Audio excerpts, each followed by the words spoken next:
أعوذ بالله من الشيطان الرجيم. بسم الله الرحمن الرحيم.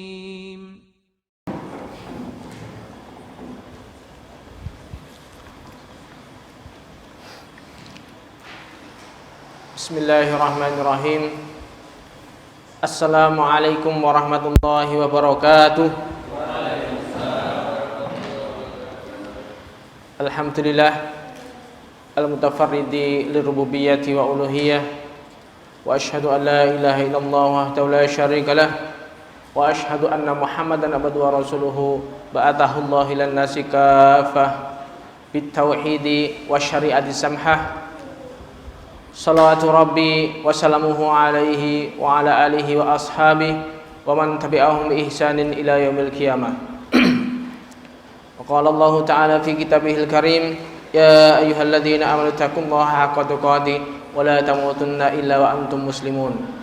وأن أصدق الحديث كتاب الله، وخير الهدي هدي محمد صلى الله عليه وسلم، وشر الأمور محدثاتها، وكل محدثة بدعة، وكل بدعة ضلالة، وكل ضلالة في النار.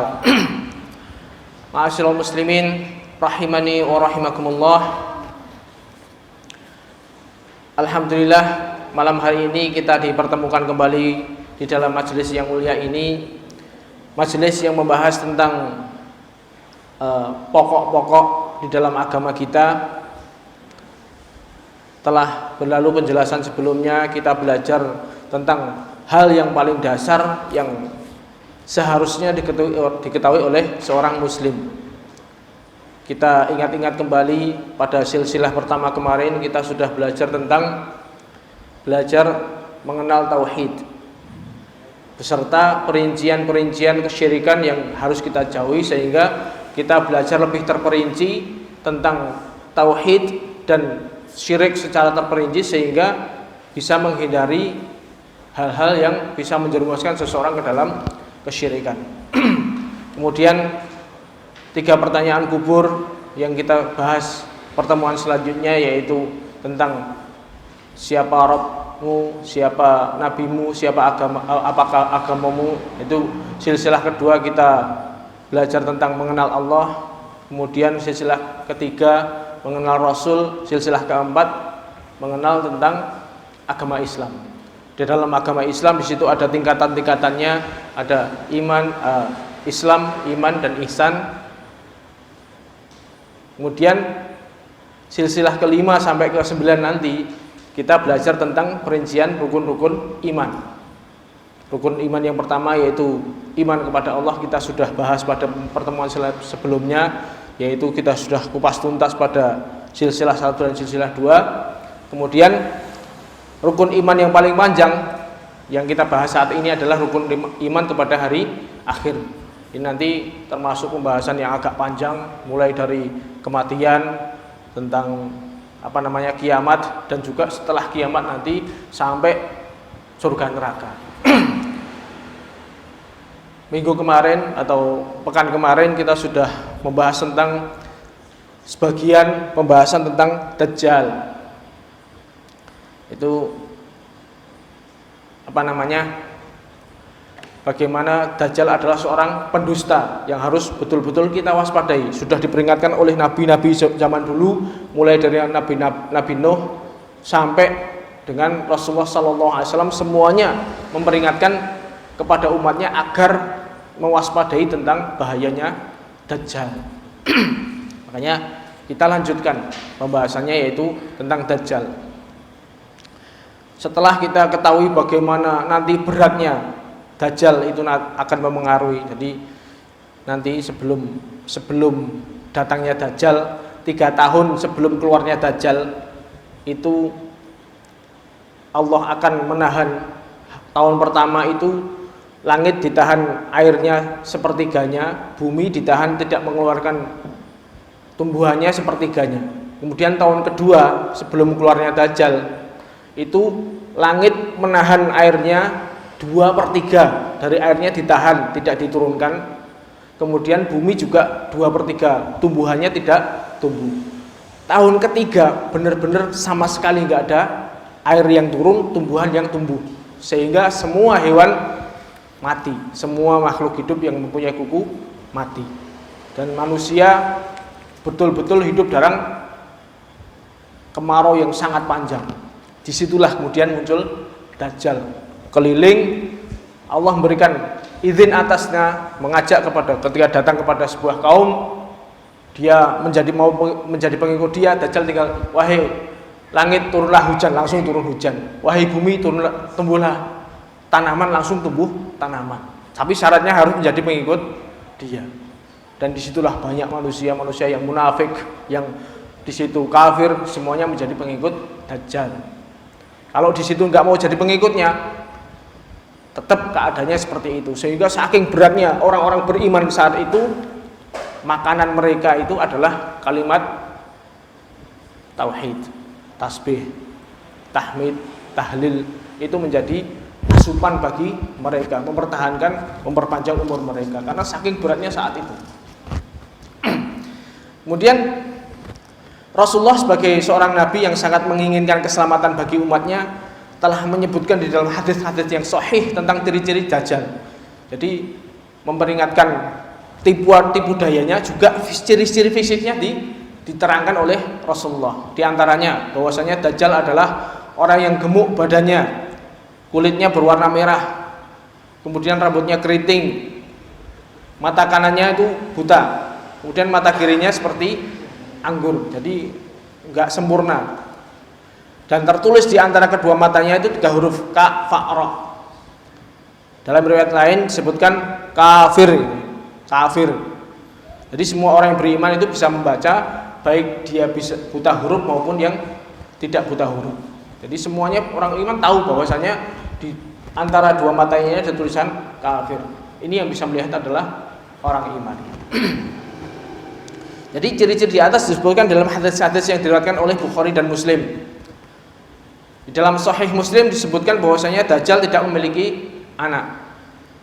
Orang yang mengenal Allah, nah ini kuncinya sini. Orang yang mengenal Allah mengetahui bahwasanya Dajjal bukan Rabbul Alamin. Mereka tahu bahwasanya Allah tidak dilihat di dunia dan Allah tidak buta sebelah. Adapun kehebatan yang dimiliki oleh Dajjal, maka semuanya adalah dengan izin Allah untuk menguji keimanan para hamba. Jadi Rasulullah bersabda, apabila samar bagi kalian Rabb kalian, maka ketahuilah bahwa Rabb kalian tabaraka wa ta'ala tidaklah buta sebelah matanya, dan sesungguhnya kalian tidak akan melihat Rabb kalian tabaraka wa ta'ala sampai kalian meninggal dunia. Hadis riwayat Ahmad dan Abu Dawud, disahihkan oleh Syekh Al-Albani rahimahullah. Jadi kuncinya di sini. Meskipun saat itu memang berat, orang normal biasa itu pasti akan menjadi pengikut dia dengan kekuatan dia, dengan hal-hal yang menakjubkan yang dibawa oleh Dajjal. Bahkan ketika Dajjal melewati sebuah bangunan, di situ di bawahnya ada harta-harta di situ. Itu dia ngomong sama hartanya, ikutlah ke saya. Jadi harta-harta itu kan bisa ikut dengan Dajjal, sehingga orang-orang akan terpana, terpukau dengan keajaiban-keajaiban yang nampak di depan matanya ketika dia mengaku sebagai Tuhan Rabbul Alamin. Nah, orang iman oleh Nabi diberi wasiat, jika samar ketahuilah bahwasanya Allah tidak akan bisa kalian lihat sebelum kalian meninggal dunia. Berarti selama kalian hidup tidak akan kalian melihat Tuhan kalian. Makanya ini termasuk resep, termasuk Nabi memberikan wasiat agar kita berwaspada, jangan tertipu dengan tipuan Dajjal. Dajjal akan tinggal di bumi selama 40 hari. Tapi 1 hari pertama itu seperti setahun. 1 hari pertama seperti setahun. Berarti 1 hari kan hitungannya mulai dari matahari terbit sampai matahari terbenam. Hari kedua kan berarti terbit lagi. Coba bayangkan, setahun Allah menahan matahari muncul dari arahnya terbit sampai terbenam, itu berarti setengah tahun kan.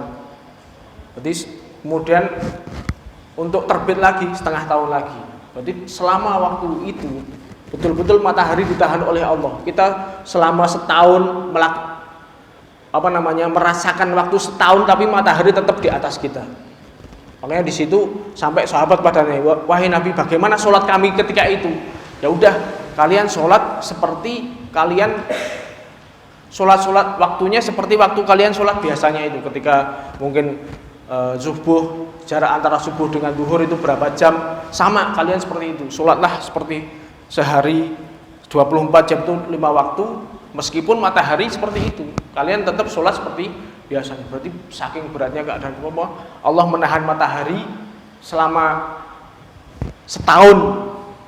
Jadi sehari pertama Dajjal keluar itu seperti setahun. Itu maksudnya. Jadi waktu setahun itu Allah menahan perputaran matahari. Kemudian hari kedua itu seperti sebulan, lebih pendek lagi. Setelah melewati waktu setahun, kemudian sebulan ke depan itu sama matahari itu setengah bulan.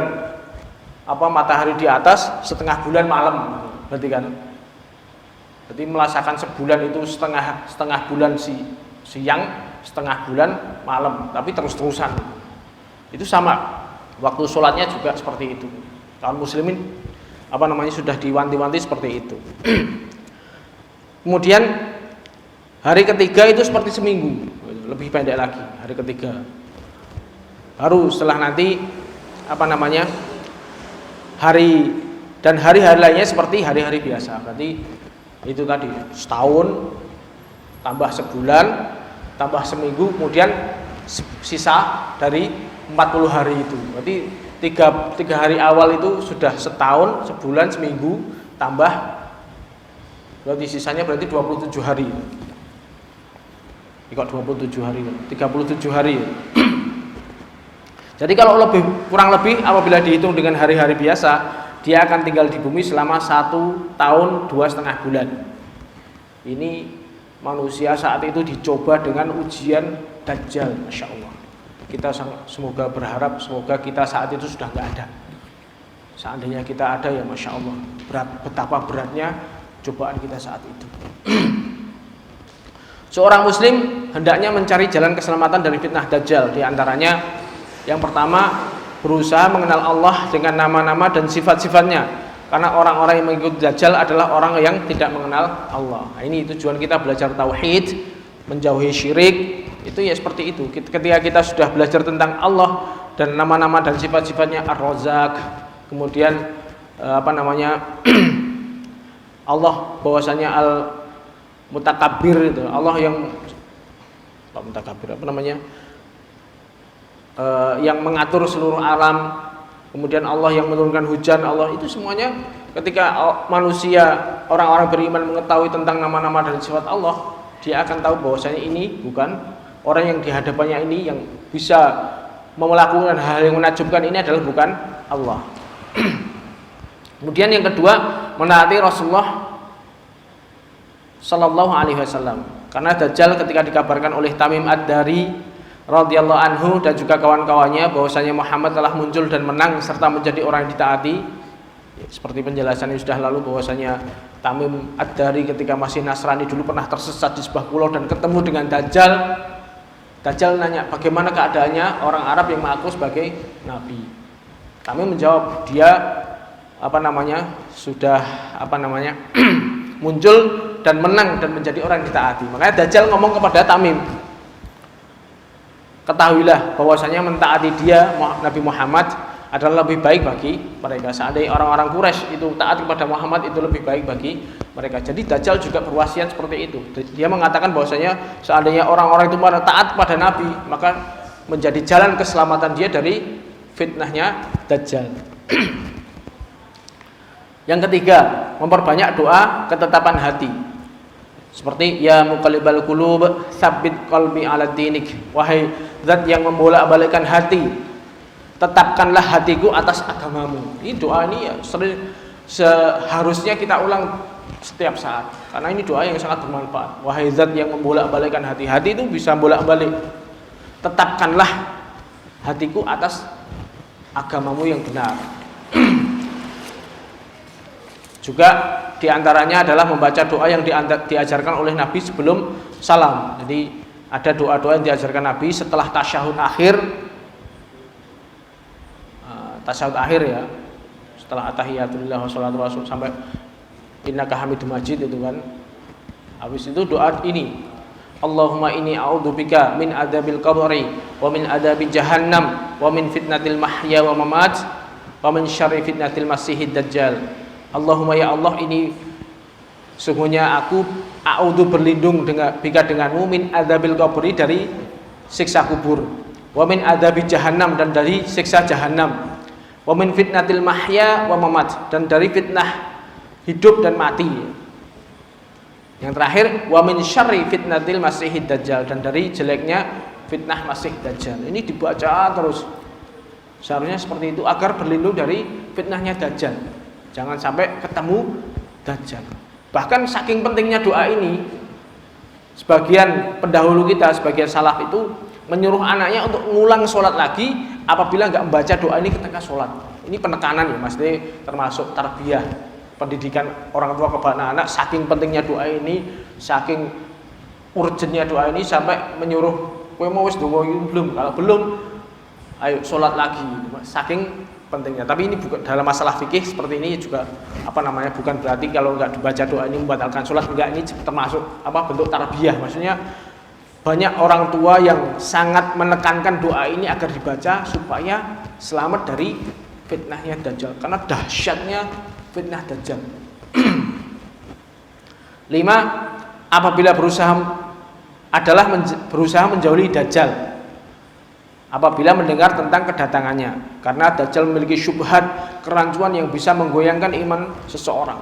Rasulullah SAW bersabda yang artinya, barang siapa yang mendengar tentang dajjal maka hendaklah menjauh darinya, karena demi Allah sesungguhnya seorang mendatangi dajjal dan dia menyangka bahwasanya dia adalah orang yang beriman, ternyata kemudian dia mengikuti dajjal tersebut karena melihat syubhat yang dimiliki oleh dajjal. Kalau kita dengar saat itu, seandainya kita suatu saat qadarullah mungkin di penghujung umur kita nanti kok bener kita ketemu dajjal, mungkin dajjal muncul gitu. Tapi mudah-mudahan enggak, mudah-mudahan kita sudah meninggal saat itu karena beratnya. Tapi ketika betul apabila kita besok menjumpai itu, mendengar dajjal ada di suatu tempat, kita harus menjauhi. Jangan coba-coba nantang. Karena ini nanti seorang menyangka dia punya keimanan kuat, gitu ngerti syubhatnya dajjal itu bisa terpengaruh dan juga goyah keimanannya. Hadis rawahu Abu Dawud. Dalam hadis sahih Muslim disebutkan bahwasanya manusia saat itu akan pergi ke gunung-gunung untuk menghindari dajjal, karena syubhatnya itu tadi, sehingga orang-orang beriman untuk menjaga agamanya dia lari ke gunung untuk menghindar dari fitnahnya dajjal. Kemudian 6, apabila mampu maka hendaklah dia pergi ke dua tanah haram, Mekah dan juga Madinah, karena keduanya tidak bisa dimasuki oleh dajjal. Hadis rawahu Bukhari dan Muslim. Kemudian apabila terpaksa betul bertemu dengan dajjal, maka hendaklah dia bersabar, tetap di atas kebenaran dan tidak mentaati dajjal tersebut, dan hendaknya dia membaca 10 ayat yang pertama dari surat Al-Kahfi. Rasulullah bersabda yang artinya, barang siapa di antara kalian yang menemui dajjal maka hendaklah dia membaca awal surat Al-Kahfi. Itu surat, hadis rawahu Muslim. Dalam hadis yang lain beliau mengatakan, barang siapa yang menghafal 10 ayat yang pertama dari surat Al-Kahfi maka dia akan terjaga dari dajjal. Ini termasuk keutamaan surat 10 ayat pertama surat Al-Kahfi, karena kandungan dari ayat tersebut termasuk ayat-ayat mengagumkan yang bisa membuat kita mengenal tentang Allah. Jadi mengetahui tentang syubhat-syubhatnya dajjal. Ini kalau kepepet ya, ini alternatif terakhir. Nek misalnya kita menghindar, berusaha menghindar, kok ketemu mak cegagi gitu misalnya, ketemu betul, kita berusaha sabar. Jangan jangan goyah dengan semua syubhat-syubhat yang dikeluarkan oleh dajjal. Dan itu tadi berusaha menghafal surat 10 ayat surat Al-Kahfi ini tadi, karena kandungannya yang luar biasa. Dan apabila melihat dajjal membawa 2 sungai dari api dan sungai dari air, maka petunjuk Nabi hendaknya kita memejamkan mata, menundukkan kepala, kemudian meminum dari sungai api. Karena kalau orang normal dipilih, ini ada sungai air, sungai api, mesti milih air.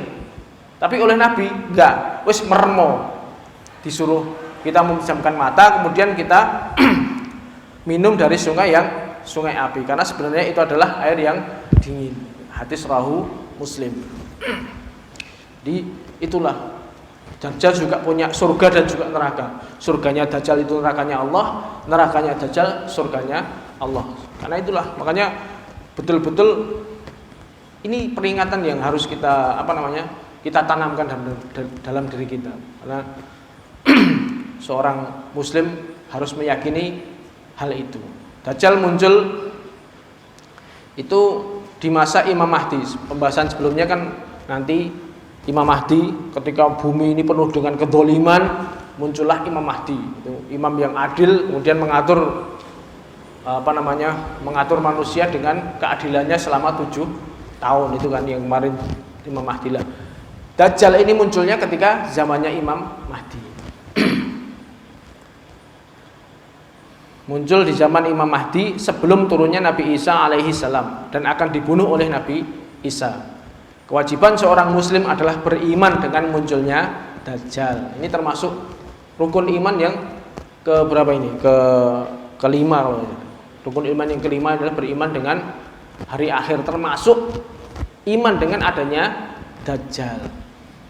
Sebagaimana digambarkan oleh Nabi dalam hadis-hadis yang sahih. Jadi Dajjal ini bukan khayalan atau simbol kerusakan semata. Ini bukan cuma karangan, bukan. Dajjal ini betul-betul akan muncul. Ini harus kita tanamkan, termasuk bagian dari keimanan kita.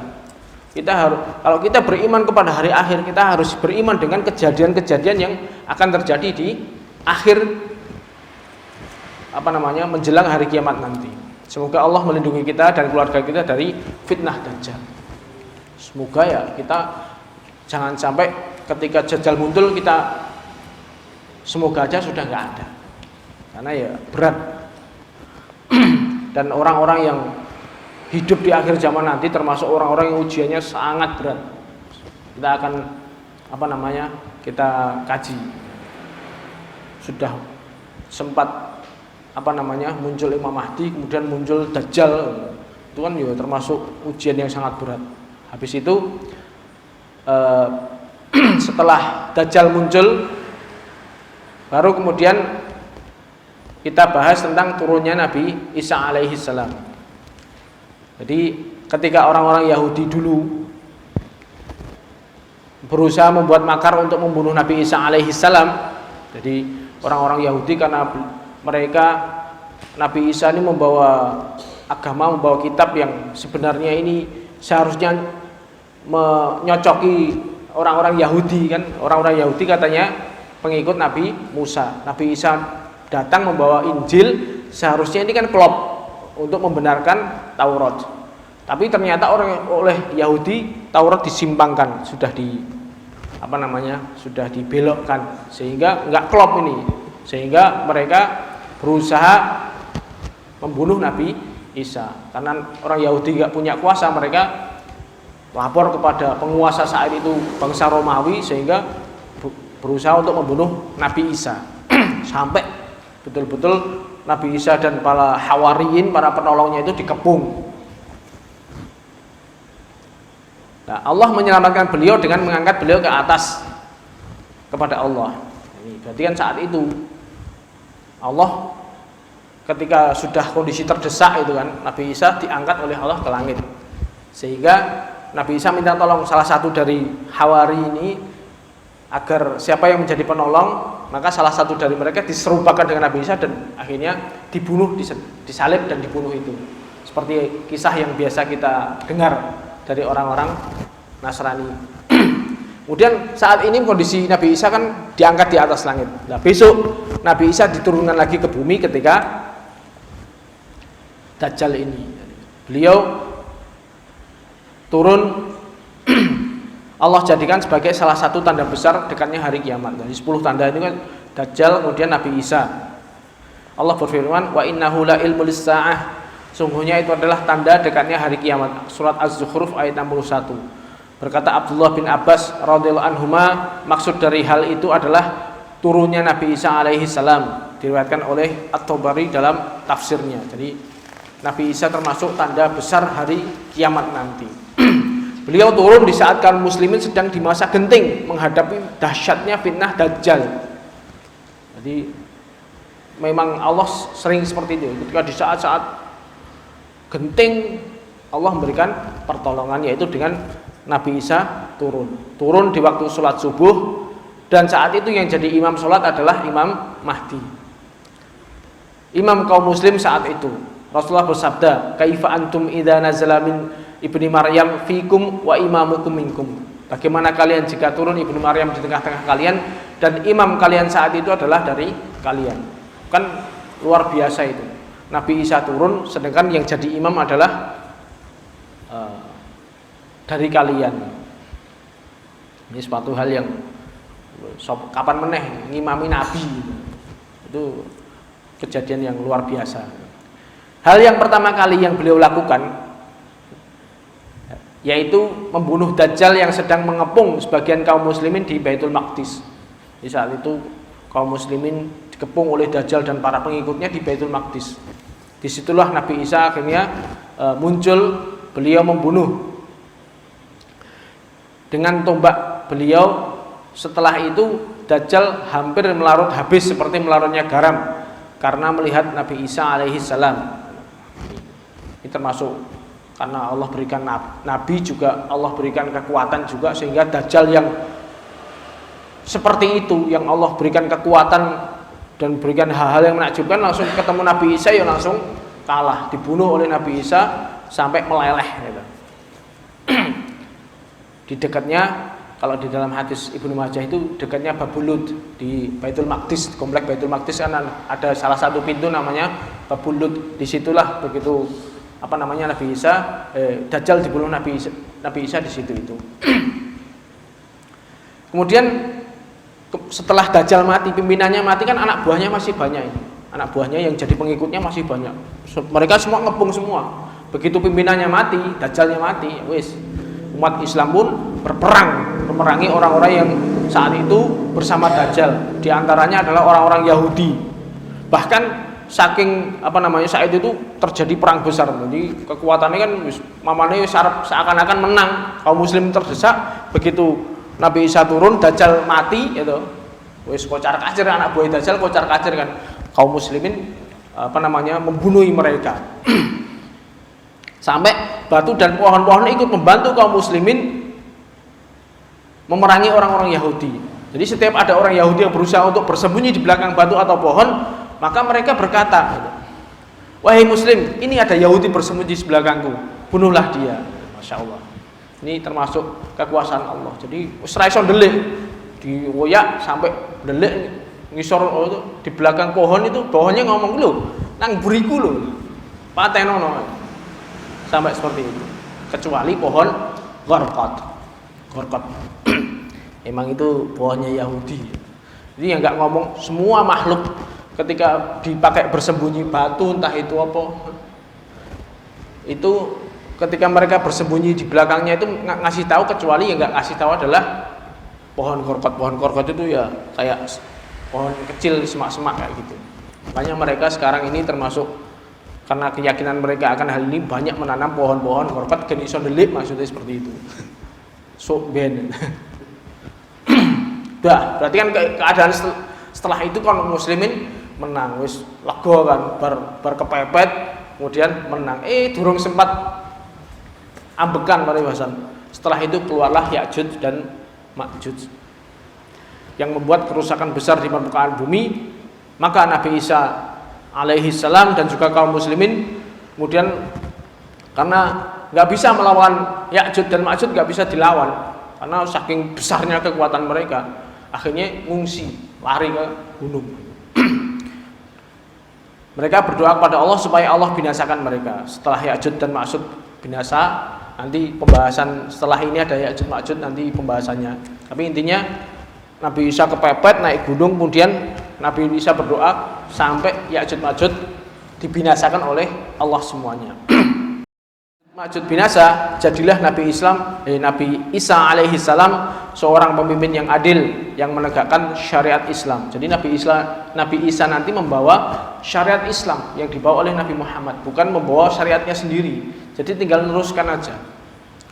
Rasulullah sallallahu alaihi wasallam bersabda, "Walladzi nafsi biyadihi la yushikanna ayanzila fikum ibnu Maryam hakaman adlan fayaksiral salib wa yaqtul hinzir wa yadhal jizyah wa yafidhal malu hatta la yaqbalu ahad hatta takuna sajdatu al-wahidatu khairan minad dunya wa ma fiha." Demi zat yang jiwaku berada di tangannya, hampir-hampir turun Nabi Isa bin Maryam di antara kalian sebagai seorang penguasa yang adil, maka dia akan menghancurkan salib. Saat itu semua yang punya keyakinan bahwa Nabi Isa Nabi dihancurkan, simbol-simbolnya dihancurkan oleh Nabi Isa. Jadi batallah keyakinan Nasrani saat itu, membunuh babi, menggugurkan dan membatalkan jizyah, pajak. Harta benda berlimpah ruah sehingga tidak ada seorang pun yang menerima sedekah saat itu. Saking banyaknya harta. Sehingga sujud sekali saat itu lebih baik daripada dunia dan seisinya. Jadi semua harta dikeluarkan dari simpanannya, dari bumi itu dikeluarkan semua hartanya. Hadis riwayat Bukhari dan Muslim. Beliau alaihi salam turun beriman kepada Nabi Muhammad, kemudian mengikuti syariat beliau dan bukan untuk menghapus syariat Nabi Muhammad. Manusia saat itu dalam keadaan aman, tentram dan damai. Rasulullah SAW mengabarkan bahwasanya kehidupan saat itu adalah kehidupan yang sangat indah. Langit diizinkan untuk menurunkan hujan, bumi diizinkan untuk mengeluarkan tanaman. Bahkan seandainya ada sebuah biji yang jatuh di atas batu yang keras, niscaya akan tumbuh. Luar biasa. Tidak ada saling bakhil, tidak ada saling hasad, dan tidak ada saling benci. Saking amannya. Sampai seandainya ada seorang melewati seekor singa, niscaya singa tersebut tidak akan mengganggunya. Saiki wedi. Dan seandainya ada orang yang nginjak ular, niscaya ular tersebut tidak akan mengganggunya. Orang balik nyokot enggak, kepidak ya wis. Hadis sahih riwayat Ad-Dailami. Saking indahnya kehidupan saat itu. Ketika Ya'juj Ma'juj meninggal, sudah kaum muslimin di bawah di bawahnya Nabi Isa. Dalam Sahih Muslim disebutkan bahwasanya beliau sallallahu alaihi wasallam akan melakukan haji dan umrah, dan dalam hadis yang lain disebutkan bahwasanya beliau akan tinggal di bumi selama 40 tahun, kemudian meninggal dan disolatkan oleh orang Islam. Hadis Sahih riwayat Abu Dawud. Ini keadaan Islam. Berarti urut-urutannya tadi berarti kan Dajjal yang berat tadi, kemudian Dajjal dibunuh oleh Nabi Isa, belum selesai Ya'juj Ma'juj muncul, ketakutan lagi, habis itu Ya'juj Ma'juj dibinasakan, Nabi Isa kemudian dengan kaum muslimin saat itu yang tersisa kemudian hidup dengan damai selama 40 tahun. Setelah itu Islam jaya. Karena keyakinan semua selain itu sudah dibatalkan. Jadi semua manusia di bumi menjadi bertauhid kembali. Itulah kejayaan Nabi Isa, termasuk tanda besar hari kiamat. Kemudian kita bahas tentang Ya'juj Ma'juj tadi kan sekilas. Kita agak bahas agak detail. Ya'juj dan Ma'juj ini karena waktunya panjang ya tak potong separuh aja ya. Jadi Ya'juj dan Ma'juj adalah dua kabilah, nama sebuah dua kabilah dari umat manusia keturunan Nabi Adam alaihi salam. Mereka sudah ada di zaman Dzulqarnain. Kalau kita baca surat Al-Kahfi kan ada itu. Tentang bagaimana kaum saat itu manusia mengadukan tentang kedzaliman Ya'juj dan Ma'juj yang membuat kerusakan di bumi. Allah dengan rahmatnya telah melindungi manusia dari mereka. Dzulqarnain telah membuat dinding raksasa dari tembaga, dari besi dan tembaga untuk mencegah mereka keluar sampai waktu yang ditentukan. Tadi ada gunung gitu kan, diantaranya itu dihalangi oleh besi, dicor dengan besi dan tembaga, sehingga Ya'juj Ma'juj ini nggak bisa nembus untuk ganggu orang lagi. Pada saat zaman Dzulqarnain ini ulama mengatakan bahwasanya Dzulqarnain ini masanya antara Nabi Isa sampai Nabi Muhammad. Jadi di dalam masa fatrah waktu itu. Berarti kan sudah berapa Sudah lama kan, berarti Ya'juj Ma'juj dikurung ini sudah lama.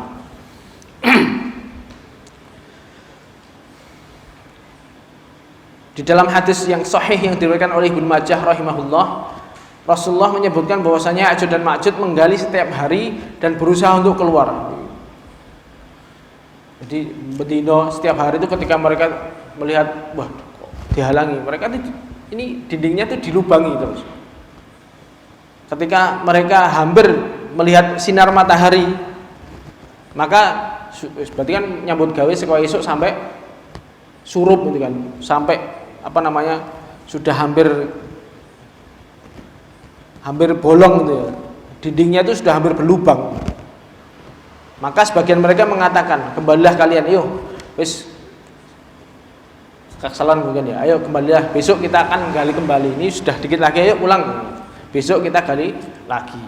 Dan mereka tidak mengatakan insya Allah. Maka besoknya lagi Allah mengembalikan galian mereka seperti sedia kala. Jadi tembok yang sudah mereka lubangi seharian itu balik lagi.